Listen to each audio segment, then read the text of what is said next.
सबसे पहले हम ये समझेंगे कि पीरियड में पेन क्यों होती है। जब पीरियड के डेज करीब आते हैं तो यूट्रस के अंदर प्रोस्टाग्लैंडिन्स रिलीज होते हैं।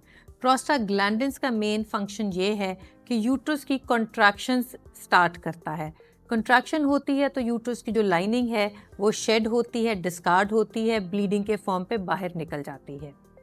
प्रोस्टाग्लैंडिन्स की प्रेजेंस में क्योंकि यूट्रस कॉन्ट्रैक्ट करता है और ये कॉन्ट्रैक्शंस पेनफुल होती हैं।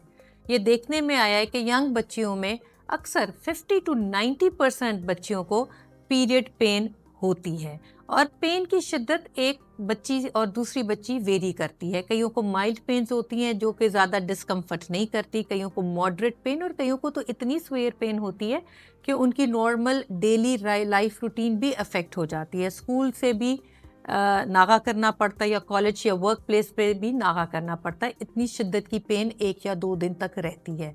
तो अब सवाल आता है कि पीरियड की ये जो पेन है इसको कैसे एड्रेस किया जाए, क्या पेन किलर लेनी चाहिए या नहीं। कई दफ़ा मेरे पास भी क्लिनिक में पेशेंट्स आते हैं अपनी बच्चियों को लेके कि इनको पीरियड में बहुत ज़्यादा पेन होती है। तो जब पूछा जाता है कि जी आपने कभी कोई पेन किलर लिया, तो ये कमेंट आता है कि नहीं, पेन किलर के बारे में सुना था कि वो देना नहीं चाहिए, उसके साइड इफ़ेक्ट्स हैं।